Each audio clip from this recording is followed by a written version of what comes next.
again, everyone. This is ML Reads, back with Chapter 8, Part B of the Elementalists Book 1 by Pixelberry Studios Choices app. If you want to watch any of the other videos in this series, I will link the main playlist in the description. And for the rest of us, let's jump back into Chapter 8, Night Magic. Continue playing. Okay, so context. There is this secret student rave that is going on in the forest, but it's supposed to be exclusive to upperclassmen only. Now, Shreya, Eli, Beckett, and Zeph are first years, so they're not supposed to be invited. However, Griffin hinted to Shreya that if they can find the party on their own, they might be able to just crash the party and join in, which is what he did last year. Now, Shreya being Shreya has found us this absolutely adorable outfit for the party, which is, it's a mini dress that is bodycon but also low cut and also with a thigh slit, and it is blue and super glittery, and we've got a gold body chain that goes down our center, like down into our cleavage, and also a gold armlet on our upper arm, just under our sun birthmark. Basically, it's an adorable clubbing outfit that I totally would wear in real life. If you know me, I have dresses like this. All that glitters. Make jaws drop in this stunning blue gown and golden body chain. Let's choose this look. I mean, I wouldn't call it a gown. It's like a tiny mini dress. New moon. This is a look to eclipse all others. Shreya whistles, and you look down at yourself with a grin. Eli, is it weird to wolf whistle at myself too? Because damn do I look good. Shreya, tell me about it. My eyes are feeling so blessed right now. Shreya claps her hands together. Shreya, great. I'll let the others know that you'll be ready in 10 and no dawdling. 10 minutes, Shreya? Normally I would take a lot longer than that to get ready. She breezes out of your room and you turn to Butterball. Well, I mean, we already have our hair and makeup done, so Eli, looks like you're manning the fort tonight. See you later, buddy. Butterball, ruff. A little while later, you, Shreya, Beckett, and Zeph are searching through the woods for the upperclassmen's rave. Beckett, I'd like it to be known that I will not tramp around all night long when I could be studying. Zeph, Beckett, I hate to be the judgmental one, but what did you do as a kid? Eli, hang on, Beckett. You can study the trees and bugs and stuff. Shreya, pen pals, shush. We won't be able to hear the party over your bickering. Eli, don't worry, guys. I've been working on my prescience, and I think I can get a feel for where the party is.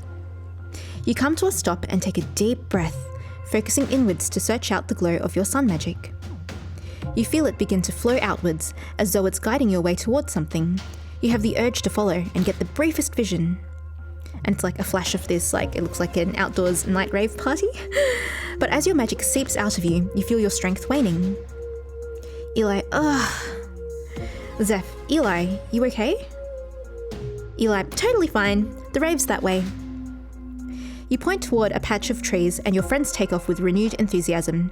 You follow behind, rubbing your temples against the fresh wave of fatigue washing over you.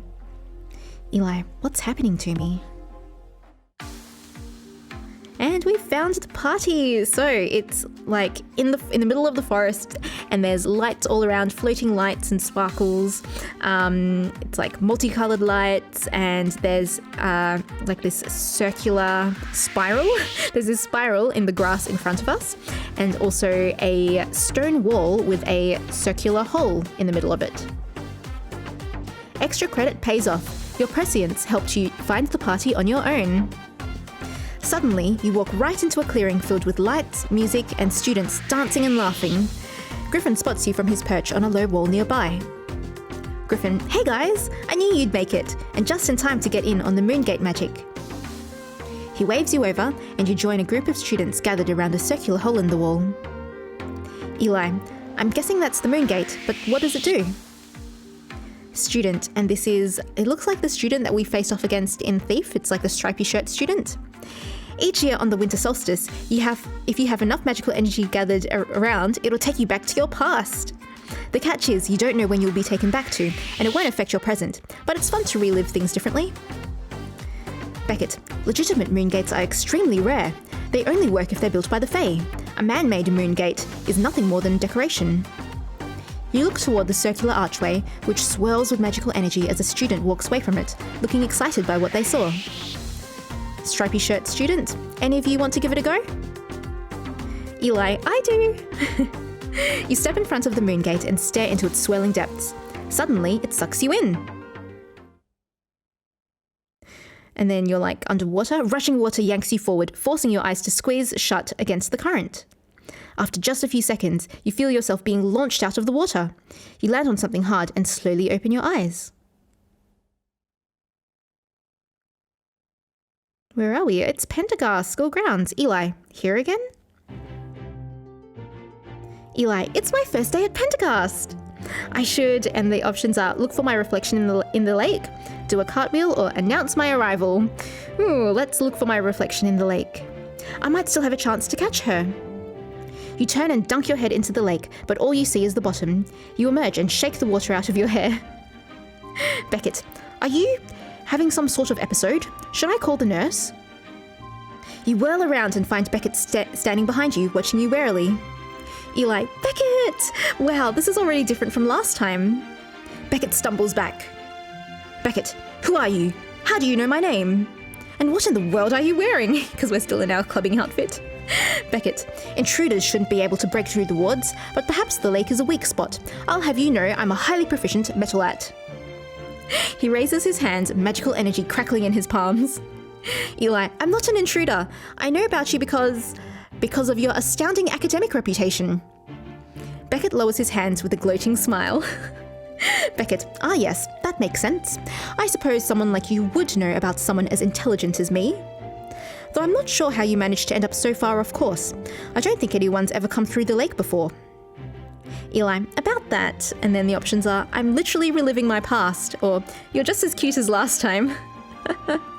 We'll go, I'm literally reliving my past. Beckett, excuse me?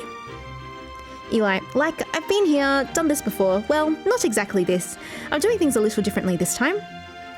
Beckett, I'm not sure if your intellect is so far lacking that I can't even comprehend you, or if you're speaking in tongues, but I'm utterly confused. He looks at you closely, brow creasing. Beckett, where did you say you came from? Eli, I didn't. Beckett's eyes narrow, and you glance nervously down at his hands, but he doesn't call up any more magic. Suddenly, he gasps. Beckett, wait, I've heard about this kind of behaviour. You're a Moongate traveller. Quick, tell me what scores I've received on my exams. I want to know what weaknesses I need to correct. Your surroundings suddenly change again, and Beckett's voice fades away, replaced by the heavy bass of the rave. Blast from the past, you got to the rave in time to experience the Moongate. You step aside so the next person can take their turn at the Moongate, and your friends converge around you eagerly. Shreya, so, where'd you go? What happened? Zeph, was I there? Eli, you weren't, but Beckett was, and I can confirm he's a nerd in every possible reality. Beckett, what? If you went back in time and sabotaged my school grades, I swear I'll... Eli, now you're just proving my point. What happens in the Moongate doesn't affect the present, remember? As Beckett splutters, you turn to Griffin. Eli, that Moongate was incredible. I never thought I could relive my past. Trekking through the forest was so worth it. Griffin, you've only seen a fraction of what's going on tonight. Enjoy the party. I recommend getting in on one of the light shows. You can do lots of cool magic with the solstice's energy powering you up. Eli, this might be a good time to mention that there's something wrong with my magic. I can barely cast anything without feeling exhausted. I think, and the options are, my magic's broken, my reflection did this, or I might be dying. We'll go, I think, my magic's broken or my reflection did this. Let's go, I think my magic's broken. Zeph, don't be ridiculous, Eli. Griffin, yeah, magic doesn't just break.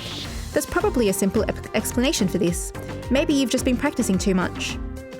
Beckett scoffs. Beckett, it's the solstice, obviously. The days have been getting shorter. Tonight is the longest night of the year, one of heightened magical energy. Eli, so then why is my energy the exact opposite of heightened?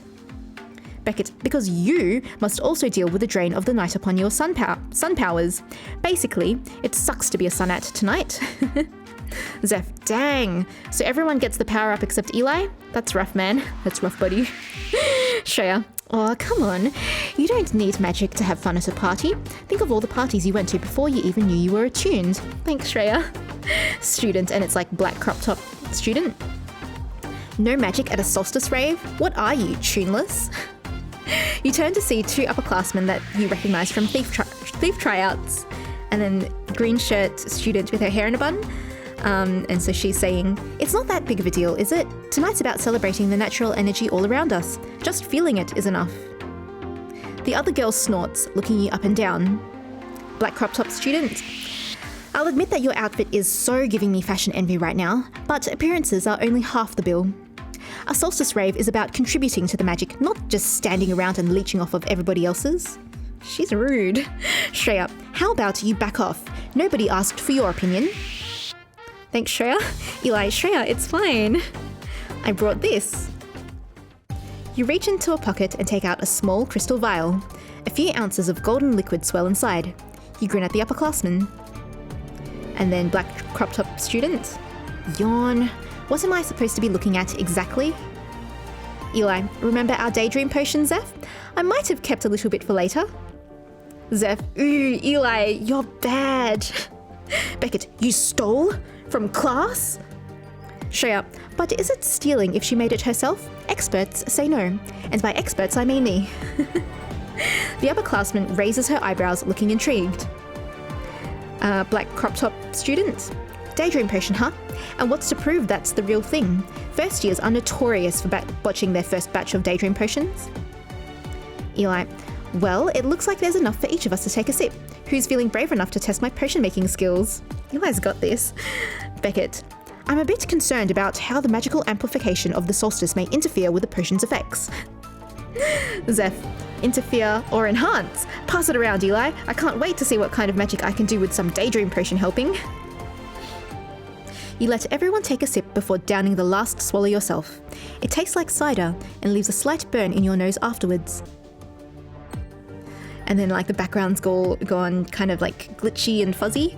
Almost immediately, your head spins and the world tilts and blurs strangely around you. You thrum with magical energy. Eli, okay, I'm feeling that amplification thing you were talking about, Beckett. I think I could do all the magic in the world. Watch me cast, and the options are sunshine, or so many bubbles, or a trippy blur. Let's go, watch me cast so many bubbles. You focus on summoning the power of water, then spin around in a circle. Eli, woohoo! Look at all of them. Bubbles fly out from your outstretched arms, ballooning to enormous sizes. Shreya, they're filled with glitter! Shreya slashes her hand through several overhead, and silver glitter rains down over all of you. Beckett, ouch! The suds got into my eyes! Other partygoers notice the bubbles and start popping them, whooping and cheering as bursts of glitter, like starlight, shoot out of them. And it's like showing all your bubbles and sparkles flying around. Everyone looks at you as the effects of the potion wear off. And then black crop top student. Okay, I'm convinced. You've got to be acing potions if you can brew a daydream potion that strong. Bubble, bubble. You impressed the upperclassmen with your daydream potion. Eli, yeah, let me just... You try to cast the spell again, but nothing happens, and a wave of fatigue washes over you. Eli, ugh, I guess a sip doesn't last long. Black crop top student. And we're back to square one. Well, try not to get in anyone's way for the rest of the night. Oh my gosh, she's so rude. She flips her hair over her shoulder and strides away. And then like green shirt girl with her hair in a bun. Student, sorry about her. She can be a little intense about everything. Eli, that's an understatement. Green shirt student, I know a sun spell that could help you out with your magic. It lets you temporarily turbocharge your magical core and cast a solar flare. It's an upper div spell, but being a sunat, you should get the hang of it easy. Beckett, would such a power boost help in a battle against, say, a monster made of shadows and evil? Green shirt student, if you think that's something you're going to be dealing with, yeah, I'm sure it'd be useful with that. Griffin, hey, that sounds like just what you need, Eli. Meanwhile, that snack table sounds like a great idea for me. Zeph, ditto that. Good luck with the magic boosting, Eli. Tell me all about your lesson later. Beckett, while I would rarely pass up an opportunity to learn a spell, the flora in this neck of the woods is absolutely exquisite. If you'll excuse me. You look at Shreya. Shreya, oh, you know I'm checking out the party. Catch up with me when you're done. I don't know what voice I did for Shreya, but yeah, you get the idea. Your friends all head off, leaving you with the enthusiastic upperclassmen. Student, so what do you say? Want a turbocharged magical core at your, core? Tutorial. The solar flare spell is an incredibly powerful sun spell. You don't want to miss out on adding this to your arsenal. And here we have another premium choice. Okay, so, this is a bit different, but I'm gonna have to take another break right here because, so what's happened is that I had tried recording this chapter before, but it went for too long and my phone didn't like it, so it stopped recording. So yeah, I've had to restart this chapter and try recording it again. But that's okay. That just means that you guys get 3 episodes instead of just 1 or 2. And yeah, if you guys are enjoying my videos so far in this series, please do consider giving them a like. And either way, I will be back very shortly for our very first Part C. See you soon.